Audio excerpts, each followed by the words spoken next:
Hey friends, what's going on? My name is Zach Zhao, back with a brand new Marvel Snap video. I'm here joined with the man, the myth, the legend himself, Tuccrr. How we doing today? Bro, I am doing absolutely fantastic. I am so hyped to be here. Thank you so much, Sal, for having me. This is going to be freaking awesome. Well, the pleasure is absolutely all mine. We're going to talk about every single card coming out in February with the brand new Black Order season of Marvel Snap. And with that being said, no more talking. Well, I guess we're going to do some more talking, but let's get right into it. Here we go. Snap out, guys. All right, so the first card coming to this brand new season of Marvel Snap, February 6th, that's tomorrow at 2 p.m. Eastern Time, is Black Swan. Black Swan, if you don't know, on reveal until the end of next turn, your one-cost cards cost 0. Tuccrr, what are we thinking about this one? I think this is going to be a fantastic season pass card. I don't think it's going to be anything busted like some of the other season pass cards we've had like early around this time of the year last year. But I definitely think this enables you to do a lot of things. Like this isn't completely niche like some of the cards like we had. I mean, I think Charlotte is probably one of the most niche cards we've had in a minute. Oh, yeah. I think Scar was flexible, but I think Black Swan, you're going to see her in actually a wide variety of decks that you probably didn't think were going to happen. I completely agree with that. I actually have a couple decks written down right now. First thing that hit my mind was Hit Monkey. Ooh. And I know you got a little spicy Hit Monkey list. I think she's going to actually be fantastic in that. Of course, you have your Hammers and your Stormbreaker. They're already 0 cost, but then all the other 1-cost cards, the Nico, the Echo, all those cards being free, you get a beefy Hit Monkey. I mean, beefy. I also have a little Thanos. She's going to be good in Thanos, right? Protect all the stones. And then Bounce. Bounce is going to be absolutely fantastic. Making sure, bringing up all those, the Spider-Ham, the Hood, all those 1-cost cards, making them 0, doing them again, but for free. Insanity. I was also thinking she would be great paired with Kyra. Kyra, I mean, I feel like you have to do it, right? Like you have to have that. Yeah, I think the zoo aspect of it is going to be definitely going to be there, and they're both 3 drops. So like you play like a Swan, and then you can play a Kyra on the next turn because you have all those 1 drops. I think Bounce, like you're saying, is going to be crazy. I think Werewolf also has a lot of potential with Black Swan as well. Like especially all on reveal 1 drops, and then Drewberry said it in his video I was watching the other day. Destroy, honestly, with Black Swan has the potential if you actually play all the cards in the right way for a Killmonger fodder, some death, some null shenanigans, and being able to potentially play like Deadpool on final turn if you don't draw like an X-23 kind of thing. Yeah, I didn't even think about that. Yo, shout out to Drewberry. Destroyed. That's going to be fantastic. I'm super excited. I think if I had to give her a rating, right, I'm going to start pretty high on this one. I think I'm going to go 4 out of 5 stars. 4 out of 5 stars on this one. I feel like that might be a little high. I mean, I consider this more of a tech card, right? I mean, this is totally a tech card. But I think the protection, or excuse me, the cost reduction element, it can just allow so many more different plays and so many different avenues of success that you didn't have before because you just need that one more energy. But I do like the destroy aspect a lot. And yeah, I feel like Killmonger's gonna be running around like crazy when she comes out. So yeah, I definitely think we need some armors or something. But that is Black Swan. Again, what are you gonna rate her? I think 4 is solid. I don't think she gets a 5 out of 5 because like the way you can counter her is, since she's on curve a 3 drop instead of a 2 drop, you still have to worry about Mobius, and we're gonna be seeing a lot of Mobius this season. But I think 4 is solid, and I think for a season pass card to be 4 stars is really good. There we go, 4 to 5 stars. This is going to be a good one, and it comes with the season pass. So what you have to do is use that $10, or you can go to Zal Snap on Twitter. There's a little giveaway we got going, so make sure you check that out. And yeah, there is Black Swan. All right, and on to the next card, we do have Supergiant. So if you don't know Supergiant, it's going to be kind of insane. It also comes out tomorrow at 2 p.m. Eastern Time. It's going to be in the Spotlight caches. Unlike the Black Swan, that's a season pass card. You're going to have to use your keys and your tokens to buy this one. So, just make sure you spend them sparingly. And this one right here, on reveal, all cards played next turn don't reveal until the game ends. And this allows for some absolutely insane combinations. What are your first thoughts on this, Tuccrr? So I think this is definitely a difficult card to play, but if you can play it the right way, you can kind of take over games. I think what's going to be interesting is Daredevil has kind of gone down in value. I'd say the past couple seasons, we used to see him all the time in Galactus, but now he's replaced by Ravonna. But I think with this interaction here, you're going to see Daredevil as more of a flex piece in a lot of these decks. And I think the reason why she is Series 5 now instead of when she was down to mine Series 4 way back when is because the way the game has evolved, turn 5 is so crucial. So if you do play a Supergiant before turn 5, eliminating that energy cheating or sort of control aspect that you might be able to do is going to be interesting. And then honestly, even if you have Limbo, I think the Supergiant interaction for potential turn 6 play can get crazy. I see. That's exactly what I was thinking. Especially, I was doing a little bit of a, just brewing a little bit, trying to figure some stuff out. And I was thinking, Invisible Woman. Say you don't draw her, right? For a Hella Modoc discard deck, you don't draw the Invisible Woman, but you can throw down that Supergiant on 5. If you have that turn 7 on 6, you can throw down the Hella because it won't reveal until the end of the game. Modoc on 7, Hella flips over, crazy combination. But I was also thinking, right? I was also thinking to myself, Lockdown, Tuccrr. Lockdown's going to be a little insane. What do you think? I definitely think Lockdown is going to be crazy, and honestly, I think that's adds another level of control to the game. And I think even bouncing off your discard idea, it's possible for you to do kind of like the Dracula interaction, but with Ghost Rider potentially on 5 with Supergiant. So if you're discarding stuff on 6, you're able to bring that card back down anyways. I think there's just going to be so many different ways you can fit her into situations, and because of how just crazy turn 5 is right now, I think that is very crucial. You may see her early game, but I think turn 5 is where you're going to see most of the interaction be existent. So I guess seeing her in turn 4, I guess even with Zabu, I think turn 4. Yeah, it's always turn 4. I feel like you don't want to cheat this out with Zabu. Of course, it's a 4 cost. There's a lot more things that you can cheat out that are way better than this. I feel like stopping that turn 5, stopping that leech, and that Sarah. It stops the Sarah as well. So that hit monkey that we were talking about, it might be a little bit of an issue. But yeah, like I said, lockdown's going to be insane. You lock down that storm lane, and then you can only play in 2 spots. So your Alioth value is going to be absolutely bonkers. And we're going to see a lot of Alioth tomorrow, I think. A lot of Alioth and Killmonger. And yeah, this is Supergiant. What do you think? 1 out of 5 stars. I think, it's so hard to give a card 5 out of 5 stars. But I think Supergiant might be pushing. I think 4 is solid. 4.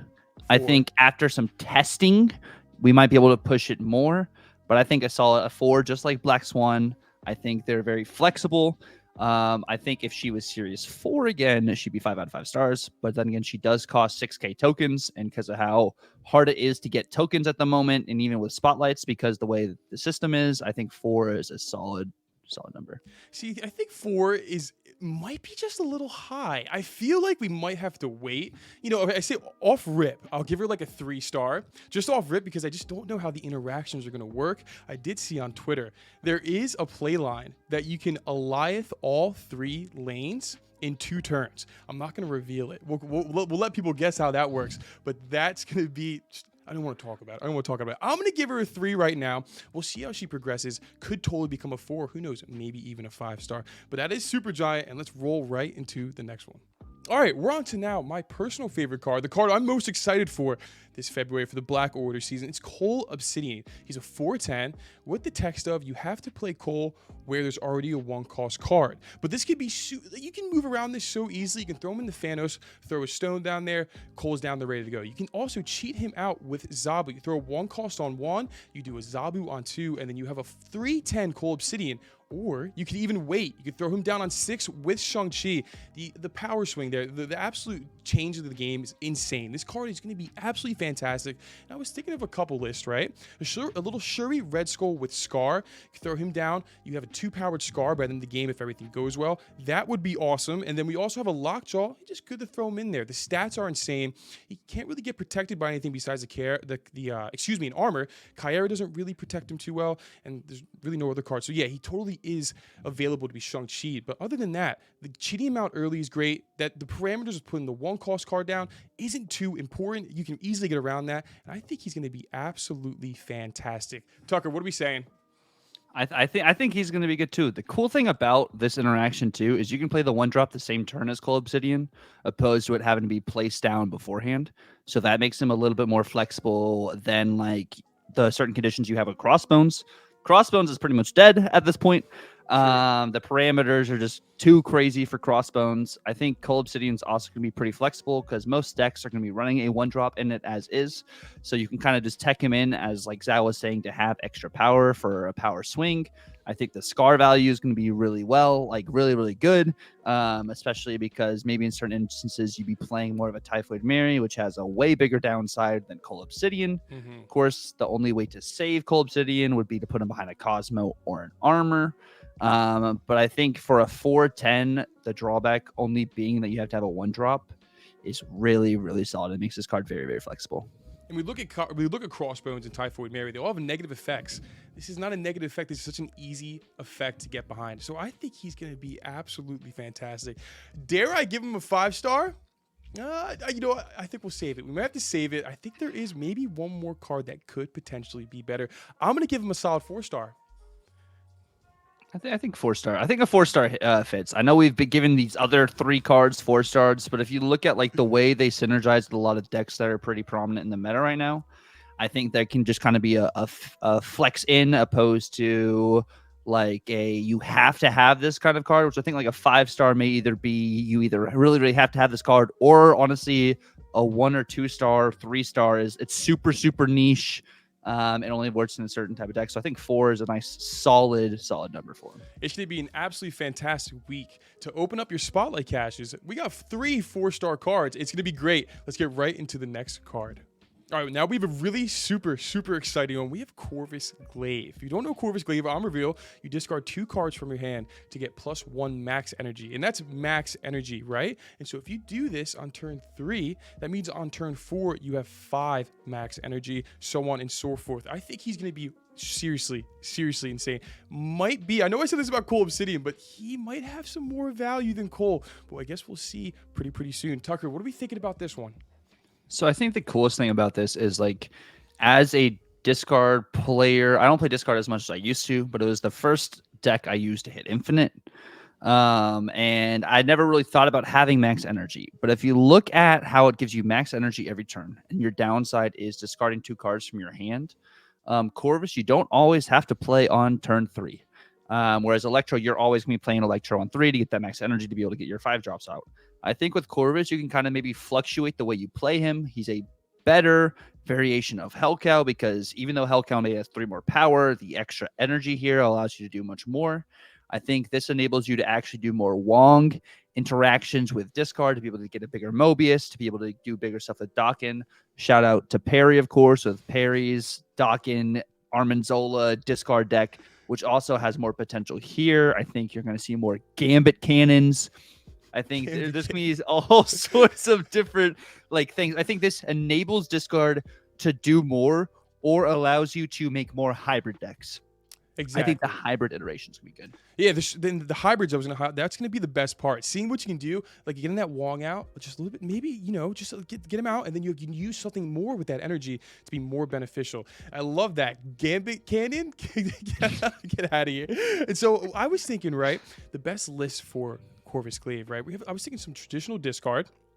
Well, I guess before I even read him, I guess any type of discard, I think he's an absolute staple. That +1 energy is massive. It can be a massive swing. I think he's going to be super, super good. I'm excited. I don't run too much discard myself, but this is going to be the month of discard, I heard. So I better hop on the train before it's too late, right? And so what are you giving this rating-wise? So I think on release, I think Corvus becomes a 4-star. But I think once this next card that comes out, Corvus might be a 4.5 star. I think the way he enables, and the cards when you hit with discard, I mean, you're wanting to, discard everything in your hand anyways. I know it's RNG dependent because it's 2 random cards, but you're normally, if you're playing like standard discard, you don't really care as long as you have your Mobius down. If you hit Apocalypse twice, that's pretty cool. If you hit Swarm twice, oh, that's all right. You got the Wolverine maybe in there, maybe an X-23 or a Shard. I think he's just very great, like you're saying, in discard. Of course, there's the RNG dependency, but I think you might see him. You probably don't see Moon Knight anymore, which really stinks at the same stat line. Rework him, but we have a rework in mind. But yeah, and then with that being said, I think this card is going to go perfect. I mean perfect with the next card we're about to introduce. Here we go. All right, we are on to our last card of this month of February for Marvel Snap. We have Proxima Midnight, which I just figured out is Corvus Glaive's wife, so that's pretty cool. It's Marvel, wild. Marvel, yeah, right. So we have Proxima Midnight. When this card is discarded, it jumps to your lowest power location, of course, that isn't full, right? And so we have a 4/7 stat line, bigger than your Iron Lad. Sounds pretty good. I was thinking some sort of lockdown discard type thing, right? You storm, maybe you can even Dracula that lane. And let's say you didn't get the best draw, you don't have anything big for Dracula, you still have a 7 powered Proxima Midnight that can jump into that storm lane. And of course, I do think she's a little bit more niche than your Corvus Glaive. I don't know if she can plug into every single deck. It's going to take some experimentation, but I think she's seriously going to be fantastic. I feel like that traditional discard, maybe even that Black Knight type deal, we could go in with something like that. What do you think, Tuccrr? Yeah, I think you kind of just hit it right on the money there. I think Proxima is still she's more niche, I'd say, but I think we're saying niche because we haven't really experimented with a lot of discard hybrids. And I think any card that when you discard it, it ends up at a location too, is crazy. Like that Dracula interaction you were talking about, she gets discarded at the end of the game. She still then is added to maybe another location you were losing. She can be added to that storm lane because you're losing that lane. I think that makes her more versatile. I'm not saying she's busted by any means. I think the 4/7 stat line is very interesting because we do not have a lot of cards with 7 power. But I think this card is going to have a lot of beneficial value. I think this, honestly, is maybe something you tech in more maybe than a Wolverine. Like, I think because you're honestly not maybe purposely losing a lane, but because it is less RNG dependent where she lands, I think it enables her to actually have more playtime than some other discard cards. Yeah, it's like a more predictable Wolverine, right? And not to mention that 4/7 stat line is really, really good. I think it can really come in clutch and save you sometimes. Like I said, yeah, a little bit more niche, but she did get buff, I believe, right, from a 4/6 to a now a 4/7. So maybe that's a little telltale sign, maybe just a little bit underpowered or something like that. But I guess only time will tell. What are we thinking about this one? 1 to 5. So I think this one to me probably is more of a 3. I think it's right in the middle. I know I said, we don't necessarily know if she's more niche, but you have to discard her to get maximum value. So you can get maximum, I think, power output on every turn. I mean, you can still play her on curve for 7 power, which is good. But I think getting her discarded is something you want to do more than actually playing her. But I think a 3 kind of right in the middle is what I'm thinking. Yeah, that's exactly what I'm thinking. I'm going to give it just about a 3. We're on the same page for this whole entire thing, aren't we? Wavelengths, bro. Yeah, I definitely think, like I said, I think she's going to be good, just a little bit more niche, but I don't know. Only time will tell. I'm not too hot on this one, but I do think the Corvus Glaive and the Proxima Midnight package is going to be absolutely excellent. And then you have your Hell Cow in there too. The month of discard, we're here. We're ready for it. Bring back Chavez on 6, and then we can bring back dependable discard. If only I could dream. If only I could dream. But Tuccrr, seriously, this was an absolute blast. I really, really, really appreciate you coming on here. You're so insightful, you're so smart, and you're an amazing human being. I really, really appreciate it, brother. Thank you so much. Yo, I appreciate you having me. If you guys don't follow Sal on all platforms, you guys are freaking missing out. Absolutely fantastic content creator. Energy that I think might even surpass me at sometimes, meet me at sometimes. It is crazy. The energy, you can hear the passion. Like, this man's fantastic. He knows his cards. He cooks his stuff up. Definitely be hanging out with the homies out. Thanks so much, Tuck. I really appreciate that. And where can people find you? Where are your socials? You can find me on Twitter, or X, whatever you call it, YouTube, Twitch, TikTok, all under Tuccrr, TUCCRR. Awesome. Again, pleasure was all mine. Really appreciate you. I hope you guys enjoyed this little video. Don't forget to check out Tuccrr. Don't forget to like, comment, and subscribe on this video right here. And we will catch you guys in the next one. Here, say it with me. Ready? Snap out on 3. 1, 2, 3. Snap out. Snap out.